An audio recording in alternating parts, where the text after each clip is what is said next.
aleluia. Tu és bom, tu és bom. Abra a tua Bíblia comigo em Atos dos Apóstolos, capítulo 28, o último capítulo do livro de Atos dos Apóstolos.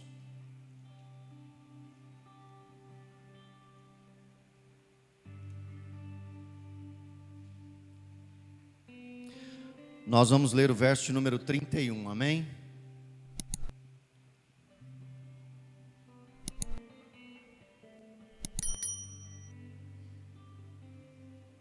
Aleluias.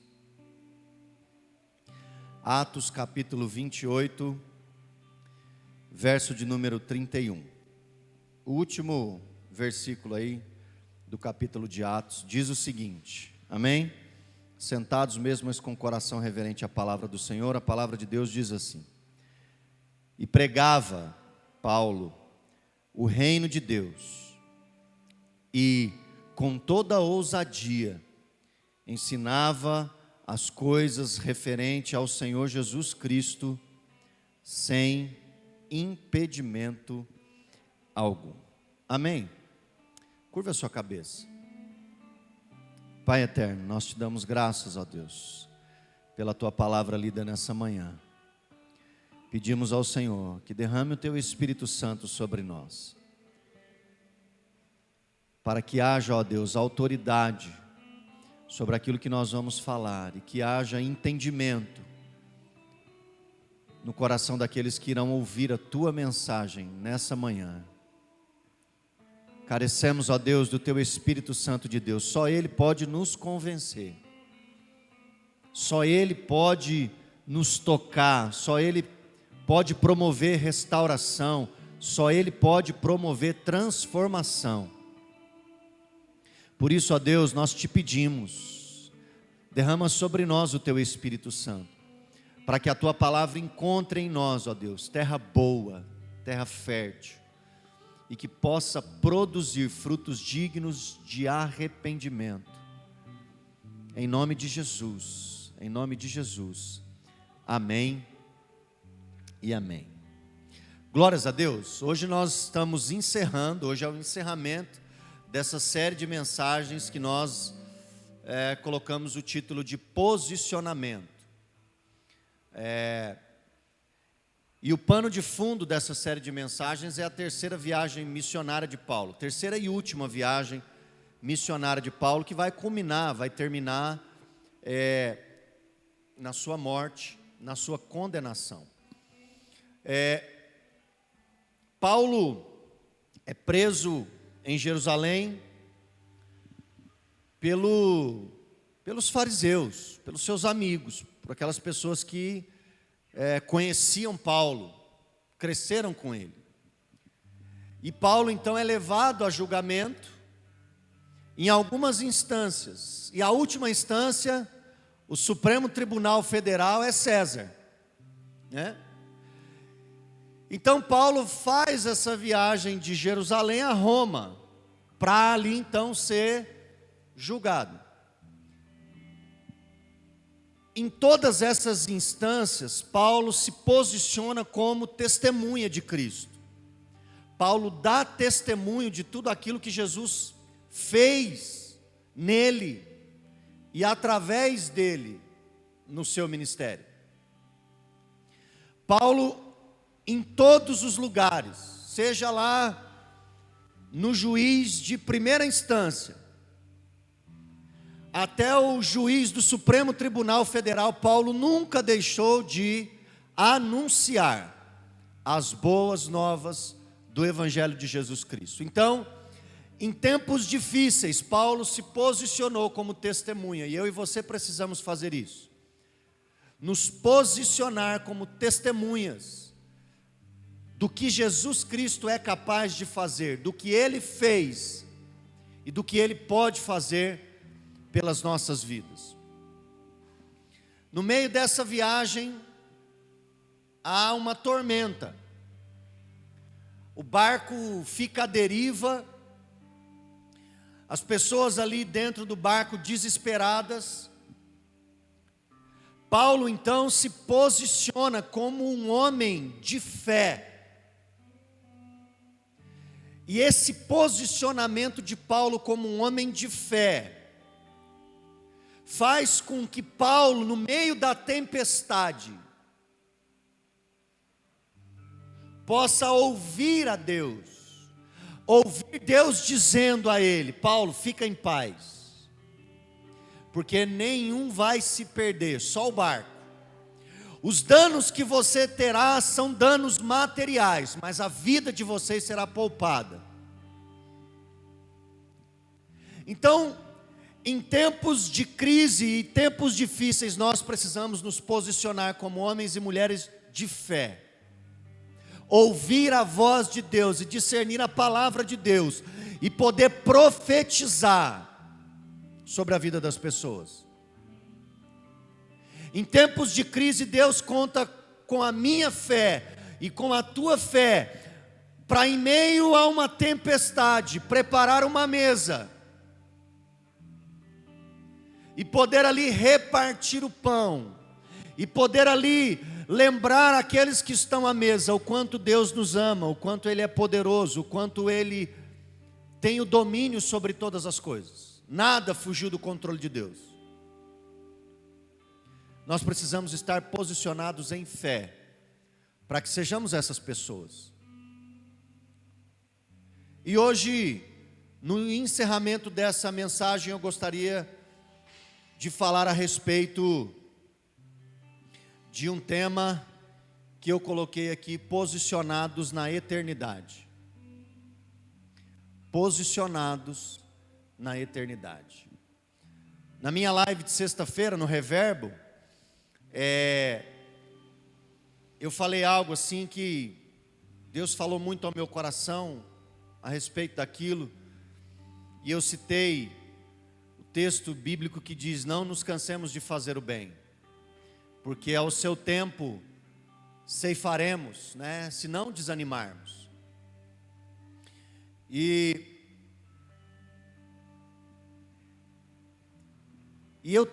eu tive esse entendimento, sabe, irmãos, de o quanto Deus quer nos usar nesses dias que nós estamos vivendo. Quanto Deus quer usar a sua vida. E aí nós viemos para o Casados para Sempre, ouvimos o testemunho do Emerson e da Érica. E é isso, o quanto Deus deseja nos usar nesses dias. Usar as nossas vidas, aquilo que nós sabemos, aquilo que nós carregamos. Deus quer usar a nossa vida. E nós não podemos tirar férias. Você já imaginou se o rio tirar as férias? Você chega perto do rio, sedento, querendo ali matar a sua sede, você chega lá, o rio tirou férias. Vai morrer de sede.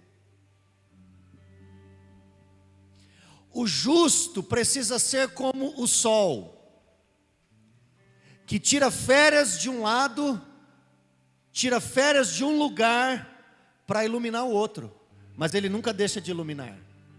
Então você pode tirar férias, mas você não pode deixar de iluminar. Aonde você estiver, de férias ou trabalhando, o justo não pode jamais se cansar de fazer o bem.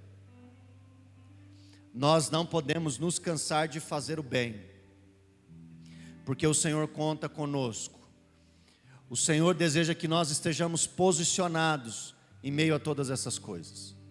A maneira como nós nos posicionamos em dias difíceis, eu volto a repetir isso pela terceira vez, vai determinar o quanto nós iremos sofrer com eles, ou o quanto nós iremos aprender com eles. Então, que esses dias difíceis que nós temos vivido sejam dias que você aprenda muito com Deus, com os dias difíceis, com as situações adversas, para que você saia dela muito mais fortalecido para a glória de Deus. Queridos, a grande maioria de nós foi criado com uma concepção materialista e religiosa da vida. A maioria de nós 95% da nação brasileira crê em algum Deus, é religiosa, na sua grande maioria cristãos, católicos, acreditam em Jesus Cristo, mas 95% dos habitantes da nossa nação creem, professam uma fé, uma crença, e na sua grande maioria foi criado com uma concepção materialista e religiosa da vida. Nós somos ensinados desde pequeno a estudar, porque se nós não estudarmos, nós não vamos ser bem-sucedidos na vida.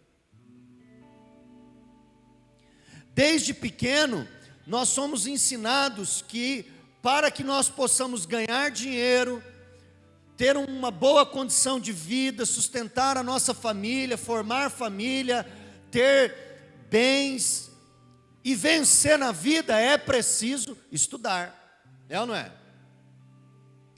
Quantos de nós já não ouvimos assim, menino, tem que estudar para ser alguém na vida? Não é assim que sua mãe fala?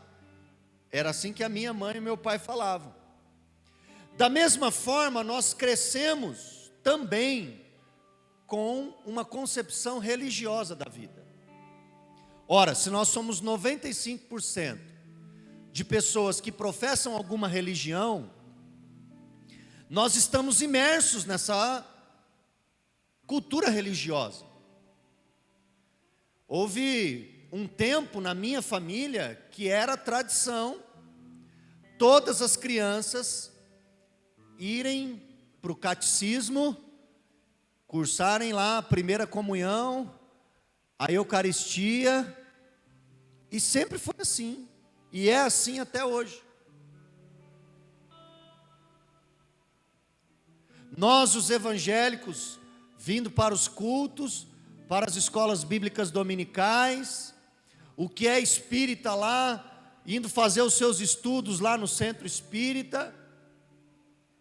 Então nós crescemos com essa concepção, com essas duas concepções, tanto materialistas, ou seja, você precisa trabalhar para ser alguém, você precisa estudar para ganhar dinheiro, e ganhando dinheiro ter uma boa vida, ser alguém de sucesso. E você precisa crer em alguma coisa, você precisa acreditar que existe um Deus.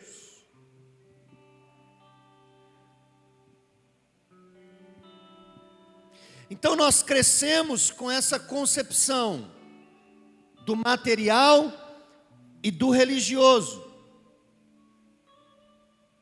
E isso tem traços muito fortes na nossa nação.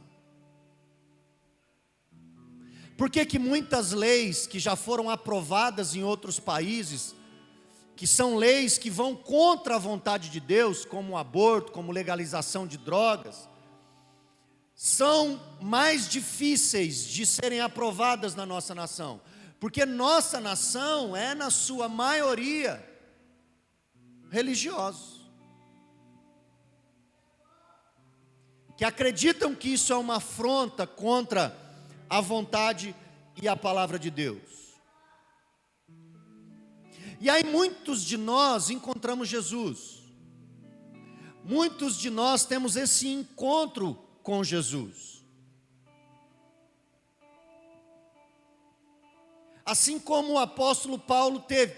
O apóstolo Paulo era uma dessas pessoas, com uma concepção religiosa da vida. Era um religioso assíduo. Paulo era um homem que na sua religião, na sua forma de buscar a Deus, fazia com excelência, com afinco, o seu trabalho, a sua obra. Era alguém participante da sua religião. Mas Paulo tem um encontro com Deus, como nós tivemos um encontro com Jesus Cristo. E aí nesse encontro que Paulo tem com Deus, nesse encontro que nós temos com Jesus, nós percebemos que a concepção de Jesus a respeito da vida não é a mesma nossa. Nós olhamos para Jesus e vimos que a concepção que Jesus tem da vida é diferente daquela que nós aprendemos ao longo de toda a nossa existência. Porque Jesus ele vem com outro discurso que nós não estamos acostumados a ouvir. O discurso de Jesus não é um discurso que nós estávamos acostumados a ouvir dos nossos pais, dos nossos tios, das pessoas que nos cercam, dos nossos amigos. Jesus ele vem com um discurso de que o menor é que é o maior. Espera aí. Isso é o contrário daquilo que é ensinado à maioria de nós. Jesus ele vem com um discurso para que nós não acumulemos tesouro na terra, mas acumulemos tesouros no céu. Mas o que é ensinado para nós todos os dias é que nós precisamos estudar, trabalhar e crescer e ganhar dinheiro e ficar rico. É o sonho da maioria de nós ficarmos ricos. É ou não é? Você não tem esse sonho aí ou não? Já pensou você não precisar mais, né? Sombra e água fresca, estou rico, estou tranquilo, é ou não é? Isso é o que é ensinado, mas aí Jesus vem e diz assim, ó, não acumuleis tesouros na terra, porque a ferrugem, a traça, o ladrão, vai roubar, vai minar, vai desgastar, mas acumuleis tesouros no céu, porque ali ninguém pode roubar. O lugar de adorar, Jesus fala, o lugar de adorar a Deus não é num templo, como esse que nós estamos aqui, mas nós adoramos a Deus em espírito e em verdade, porque Deus é espírito e importa que os que adorem a Ele, o adorem em espírito e em verdade. Por isso nós não precisamos do templo para adorar. Nós precisamos do templo para comunhão, mas nós não precisamos dele para adorar. Porque a adoração é em espírito e em verdade, mas a concepção religiosa diz que tem que ter um lugar, tem que ter um ambiente que foi previamente preparado, que foi arrumado, organizado, os objetos foram todos colocados no seu devido lugar, e as coisas precisam ser feitas daquele jeito, daquela maneira. E Jesus vem e diz assim, não é isso. Não é nem lá em Jerusalém e nem no monte. O lugar de adoração é um lugar espiritual, porque Deus é espírito. E importa que a sua adoração, independente do lugar onde você se encontra, seja em espírito e em verdade. Jesus ele vem e fala de um reino eterno que foi preparado para os seus filhos, e que esse reino não é aqui. Então Jesus ele vem com um discurso diferente, e porque Jesus vem com esse discurso diferente, ele causa em nós esse choque, ele causa em nós esse impacto, porque tudo que Jesus fala, vai de encontro, não ao encontro, vai de encontro, contrário a tudo que nós concebíamos quanto propósito de vida e quanto vida religiosa. Por isso as pessoas odiavam Jesus, o status quo da época odiava Jesus, porque Jesus ele vinha com outro discurso, desconstruindo tudo aquilo que eles ensinaram e construíram ao longo de toda a vida. Por isso Jesus causou e ainda causa divisão no meio das famílias. Ele disse, eu não vim para trazer paz, mas espada. Porque o meu discurso não é deste mundo, a minha convicção, o meu propósito não está aqui neste lugar, mas há uma eternidade, um lugar na eternidade, há um reino preparado para vocês, e esse reino não é aqui.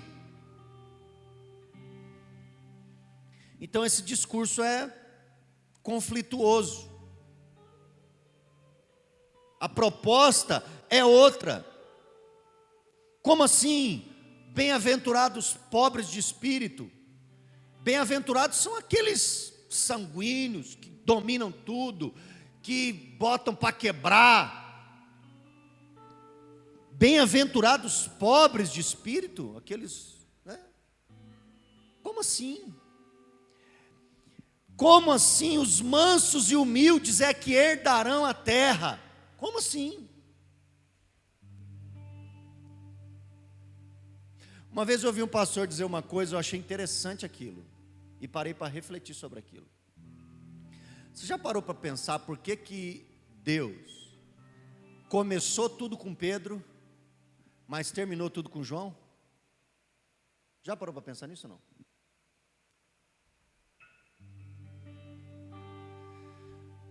Porque você quer jeito melhor de começar do que com Pedro? O cara que mata no peito e diz assim, deixa comigo. O cara que põe no peito e diz assim, eu vou. Quer jeito melhor para começar do que com a Clarice?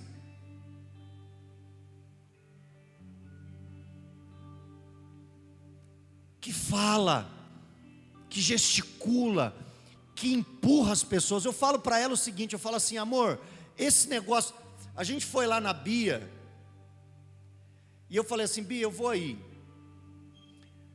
Aí nós fomos lá, Clarice tirou umas fotos, ela falou assim, agora nós temos que, eu falei assim, você faz isso.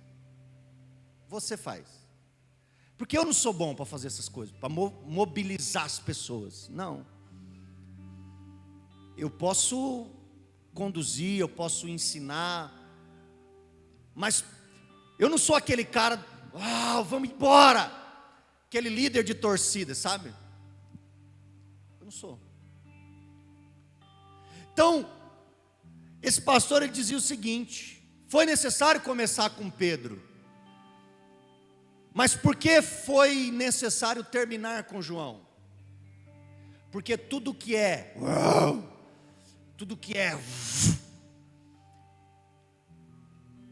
não tem, na maioria das vezes, poder para resistir até o final. Porque para resistir até o final, a coisa precisa ser mais pensada. A fé precisa ser mais fortalecida. Por isso a gente vê o Pedro no início, com todo esse vigor, mas a gente vê um Pedro velho, idoso, mais experiente e mais calmo. Porque o ímpeto é bom para começar, mas o ímpeto às vezes não consegue terminar bem. E aí ele estava fazendo essa reflexão, de Deus ter começado com Pedro, porque tinha que desbravar, tinha que fazer, tinha que acontecer, mas ele termina com João, porque João é mais centrado, João é mais focado. E aí Jesus vem com esse discurso, que os últimos serão os primeiros. Fala isso aí dentro de uma empresa hoje. Não pode me deixar por último. Sabe que você vai ser julgado? Você vai ser julgado de, sei lá. Mas não vai ficar bom não vai ficar bom para vocês. O fraco é que é forte, porque o meu poder se aperfeiçoa é na sua fraqueza. Olha o discurso de Jesus, gente. Como assim? Não pode. A nossa concepção de vida vai contra tudo isso que você está falando, Jesus. Nós fomos ensinados desde pequeno a fazer de outra forma. Como é que você vem assim, desse jeito, e desfaz, e faz cair por terra tudo aquilo que nós cremos, tudo aquilo que nós aprendemos. Por isso que os discípulos, uma certa hora, disseram para Jesus: esse discurso é muito duro demais para nós. Nós não podemos suportar isso. O que você está pedindo para nós é complicado.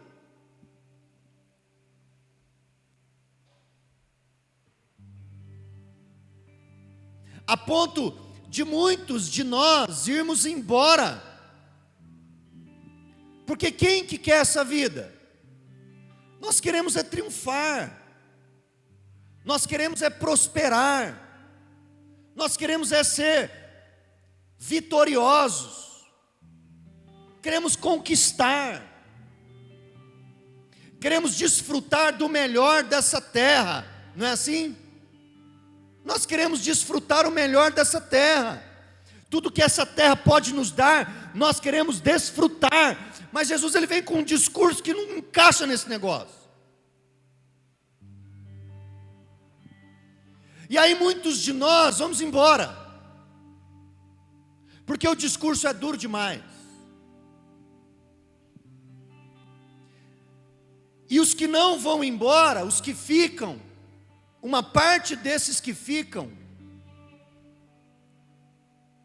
agem de uma forma pior ainda. Porque eles começam agora a adaptar o que Jesus falou à sua conveniência. Eles permanecem, mas adaptam, dão um jeitinho de adaptar o que Jesus falou à sua vontade, ao que ele quer fazer. Isso é pior. Porque fica vivendo esse ânimo dobre, essa inconstância, porque quer adaptar o que Deus falou à sua vida. E como Kaique disse aqui, ao adaptar muitas coisas que Jesus falou à nossa vida, às vezes a gente deixa uns pecados passar em branco. Isso aqui não é pecado não, porque nós estamos adaptando o que Jesus falou ao nosso bem-estar. Então, aqueles que não foram embora, os que ficaram, ainda tem uma parcela dos que ficaram, que vivem esse evangelho mais ou menos, esse evangelho de conformidade, ou seja, eu conformo o evangelho à minha vontade ou à minha necessidade, e eu vou convivendo, amoldando o evangelho às minhas necessidades. Mas a proposta do evangelho não tem nada a ver com a minha e com a sua vontade, mas a proposta do evangelho tem a ver com a vontade de Deus. A proposta do evangelho tem a ver com os propósitos de Deus, e é aí que geram os conflitos. Aí é que nós saímos de um culto muitas vezes em choque, porque quando a palavra é exposta, às vezes nós no nosso devocional, quando nós lemos um texto, nós entramos em choque, porque há um conflito dentro de nós, entre o que a gente quer e o que é a vontade de Deus. E aí, se a gente não está disposto a se arrepender e a abrir mão, nós vamos amoldando. Passa a folha, lê o outro texto que fala do amor, lê o outro texto que fala da bondade, da graça, deixa isso aqui do juízo e da... deixa para depois.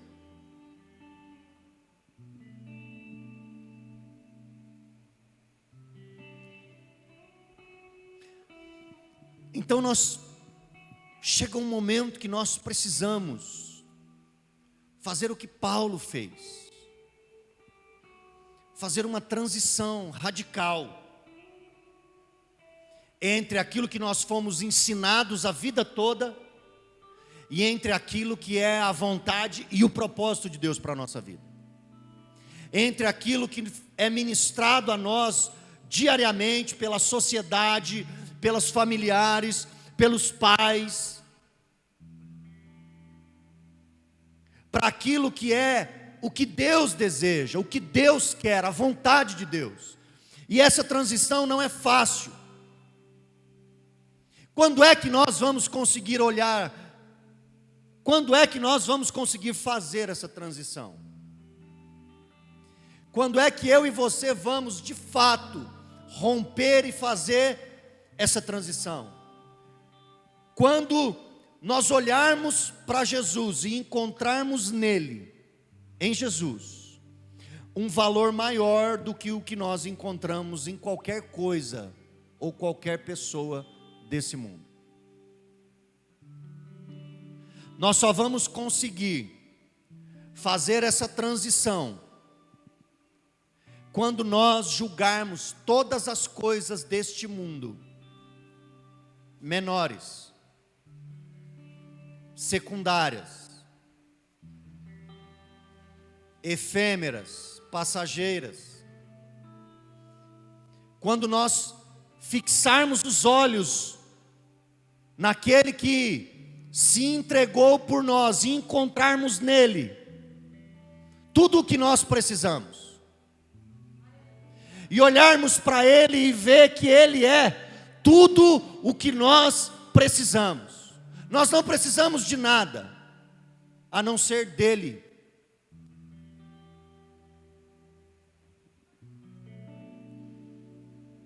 Nós só vamos conseguir fazer essa transição quando nós olharmos para ele e fizermos igual o cara que achou uma pérola de grande valor da parábola, lá em Mateus capítulo 13, verso de número 45 e 46. O reino de Deus, Jesus é como uma pérola de grande valor, que um colecionador de pérolas encontra, e ele vai e vende todas as outras que ele tem, para comprar aquela que é a mais valiosa de todas.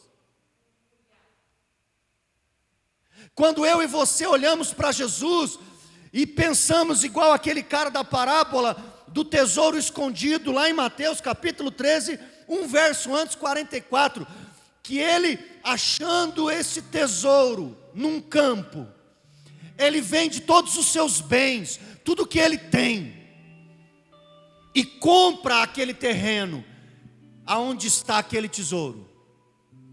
O reino de Deus é semelhante a esses homens.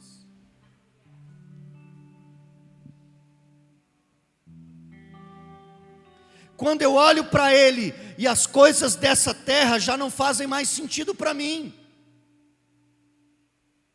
Irmãos, por que nós estamos sofrendo tanto com essa pandemia? Porque ela atinge em cheio todos os bens que nós temos nessa terra. Tudo o que a gente valoriza nessa terra, o coronavírus tem impactado, tem tirado, tem tomado. Aquele familiar que você ama muito, o emprego que você julgava que era o teu porto seguro, a tua empresa que você lutou tanto para construir, a vida de entes queridos, tudo isso essa pandemia tem atingido de frente, e por isso muitas pessoas estão sofrendo, por isso muitas estão entrando em depressão, porque tudo isso que está acontecendo atinge o que é mais valioso para ela. Agora, aqueles que encontraram a pérola de grande valor, têm tido um impacto diferente com tudo isso. Aqueles que encontraram o tesouro escondido, venderam tudo e compraram aquele tesouro, eles estão olhando todas essas coisas de um outro ângulo. Eles estão em comunhão com o Pai, perguntando: Pai, usa-me, o que eu posso fazer? Como eu posso ser um instrumento nas tuas mãos, no meio de todo esse negócio? O que importa para mim, Senhor, não são os meus bens. O que importa para mim, Senhor, não são as pessoas. O que é mais importante para mim é o Senhor. O que o Senhor falar, eu vou fazer. o que o Senhor mandar eu vou cumprir, ainda que isso seja totalmente contra aquilo que eu gostaria de fazer. Mas eu não julgo mais a vida em nada importante para mim, contanto que eu cumpra a vontade do Senhor, aquilo que o Senhor determinou para que eu faça. Paulo teve esse encontro com Jesus, quando ele foi até Ananias para recuperar a visão. Deus diz a Ananias que estava mudando a concepção da vida do apóstolo Paulo, que era Saulo na época, Saulo de Tarso. Ananias, vá até uma rua chamada direita, e lá você vai encontrar um cara chamado Saulo de Tarso. E importa que você seja instrumento meu na vida dele. Senhor, mas esse cara é sanguinário. Senhor, mas eu estou me tremendo todo aqui, só de ouvir esse negócio com o senhor. Você tem certeza que o senhor quer que eu vá lá mesmo para esse cara? Ó, esse cara prende, mata cristão, como é que é assim? Vai, porque esse é para mim um vaso escolhido. E eu vou mostrar para ele o quanto é valioso sofrer. Não é triunfar, é sofrer por amor ao meu nome. Sabe o que eu não consigo entender, irmãos? Como a gente quer triunfar, como a gente prega isso, quando a gente está vendo o mundo do jeito que está. Nós tínhamos que estar chorando. O papel da igreja nesse momento é chorar e lutar.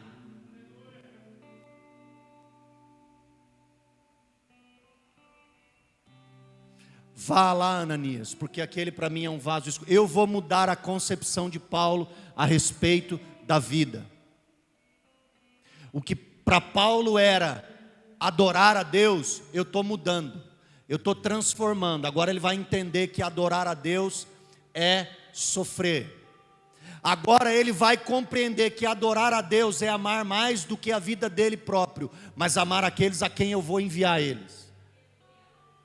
Ele vai mudar a concepção dele sobre a vida, porque ele vai entender que sou eu quem sustento ele, não é o que ele faz, não é o que ele sabe, não é quem ele é, não é o que ele estudou, mas sou eu que sustento ele.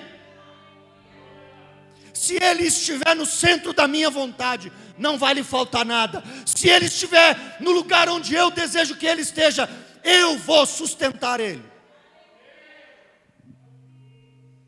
Vai, Ananias, porque eu estou mudando a concepção terrena e material de Paulo por uma concepção eterna da vida. Eu estou tirando os pés de Paulo desse mundo e colocando os pés dele na eternidade.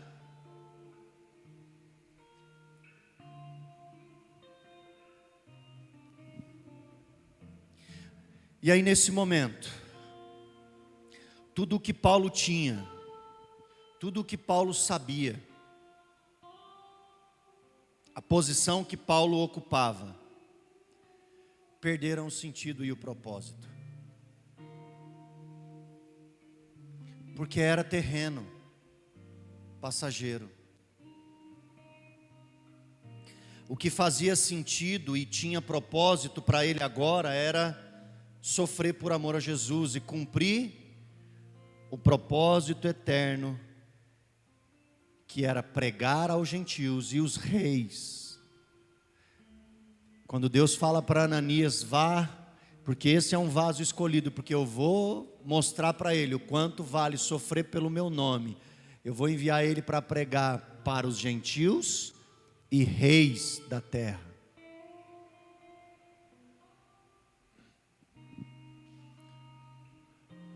O Rick Warren, pastor Rick Warren, autor do livro Uma Vida com Propósito, Uma Igreja com Propósito, ele tem uma frase que eu acho interessante. Ele diz o seguinte: você nunca saberá que Deus é tudo o que você precisa, até que Ele seja tudo o que você tiver.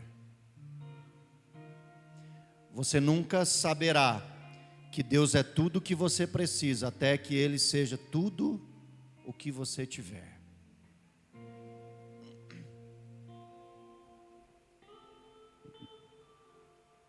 Que nós possamos nessa manhã tirar os nossos olhos da terra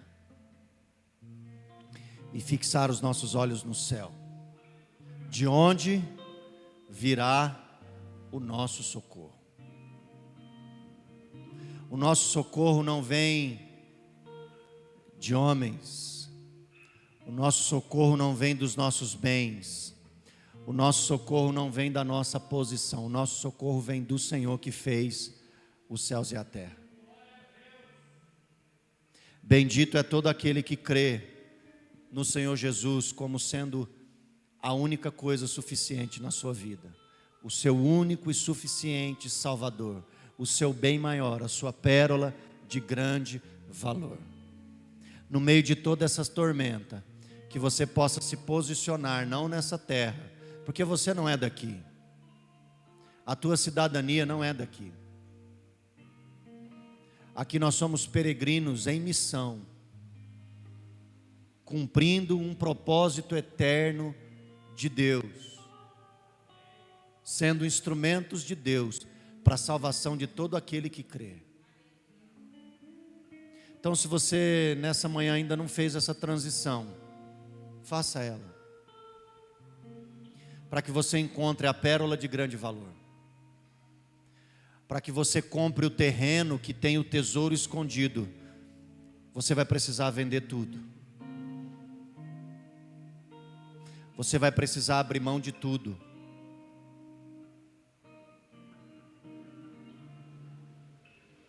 porque não dá para servir a Jesus sem entregar tudo a Ele. Não dá para servir a Jesus, irmãos, com integridade de coração, sem que Ele seja o nosso tudo. Enquanto nós estivermos apegados a esse mundo, enquanto nós estivermos apegados às coisas desse mundo, as coisas desse mundo ainda irão nos impedir de fazer aquilo que Deus nos chamou para fazer.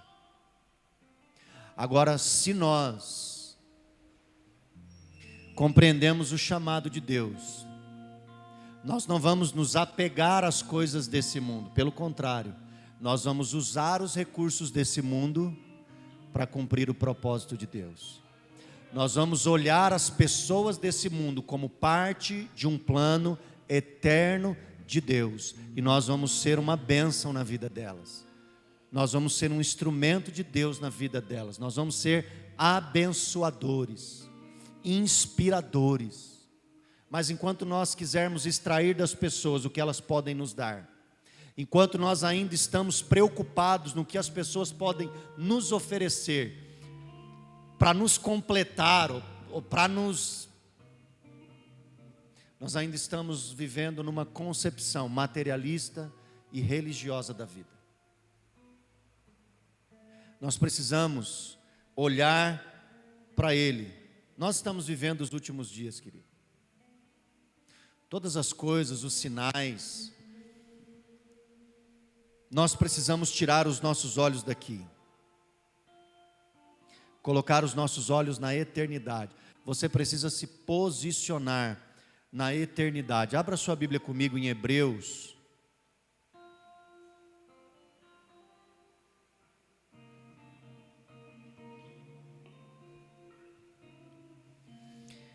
Hebreus capítulo 11.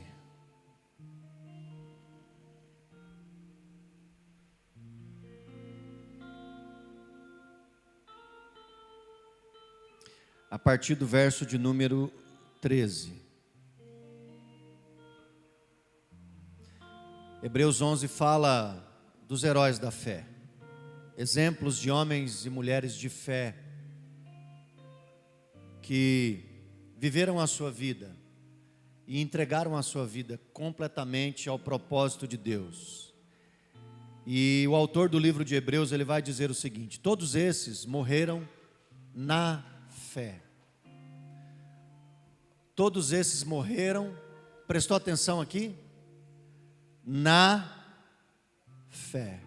Aonde eles estavam posicionados? Eles estavam na fé. Posição. Não obtiveram as promessas, mas viram-nas de longe e se alegraram com elas, confessando que eram estrangeiros e peregrinos na terra. Porque os que falam desse modo manifestam estar procurando uma pátria. E se na verdade se lembrassem daquela de onde saíram, teriam oportunidade de voltar. Mas agora desejam uma pátria superior, isso é, celestial. Por isso Deus não se envergonha deles, de ser chamado o seu Deus, porque ele lhes preparou uma cidade. Mas agora, verso 16, desejam uma pátria superior. Homens e mulheres posicionados pela fé na eternidade.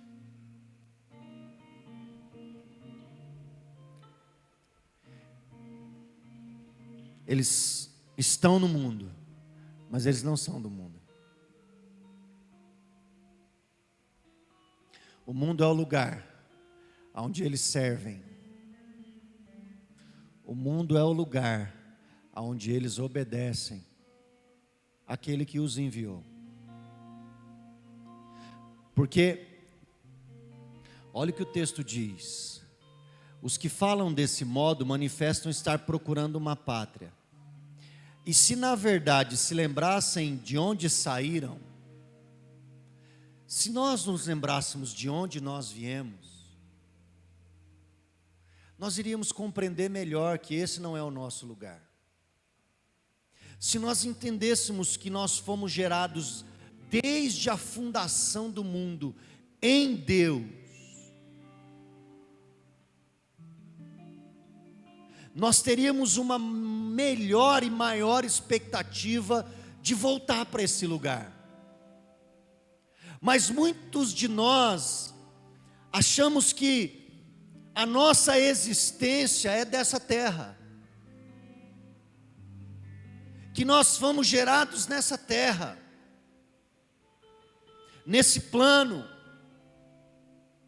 Por isso somos apegados a isso. Porque se nós não mudarmos a concepção de habitar nas nossas mentes, nós nunca vamos desejar o quanto deveríamos voltar para a terra e para a pátria de onde nós saímos. Por que é que nós achamos que tudo acontece com nós nessa terra, que tudo é para nós nessa terra? Porque nós ainda não temos a convicção de onde nós viemos e para onde nós vamos voltar. Pessoas que fizeram essa transição, porque olharam para Jesus como o único e suficiente Salvador, o único e suficiente motivo, e fizeram essa transição e entenderam da onde saíram e para onde vão voltar. E por isso não julgam esse lugar, essa terra, importante para eles, mais do que deveriam. Por que é que a maioria de nós estamos apegados a essas coisas? Porque não temos a noção da nossa origem. Porque achamos que viemos da nossa mãe, terrena, carnal. Não, irmãos. A palavra de Deus diz que nós fomos gerados em Deus, desde a fundação do mundo. E aqueles que foram gerados em Deus desde a fundação do mundo vão voltar para Deus. Então, porque os que falam desse modo manifestam estar procurando uma pátria. E se na verdade se lembrassem ou soubessem daquela onde saíram, teriam a oportunidade de voltar. Quem não vai voltar? Quem se apegou a essa terra? Quem acha que as coisas vão acabar aqui? Quem não sabe de onde veio e nem para onde vai? Mas agora, aqueles que compreendem de onde vieram, desejam uma pátria superior, isso é, celestial. Que você nessa manhã possa firmar os seus pés, posicionar os seus pés na eternidade. Amém? Que os seus dias sejam vividos com os olhos na eternidade. Porque tudo que você vê aqui, como Salomão diz, não tem nada novo, nada novo. O homem é pecador do mesmo jeito que ele foi no passado, ele é hoje. E vai ser amanhã. O mundo vai enfrentar pandemias no mesmo jeito que foi no passado, no mesmo jeito que é hoje e do mesmo jeito que vai acontecer amanhã. Não existe nada de novo debaixo do sol. Agora, quando você e eu abrimos os nossos olhos para contemplar a eternidade, aí a coisa muda de cor. Aí, Oscar, você consegue ver que a caneca é azul, que eu não consegui ver não. Para mim ela é roxa. Você fica com o olhar mais aguçado. Entendeu? Estão entendendo aí o que eu estou falando? Então, posicione-se em Deus.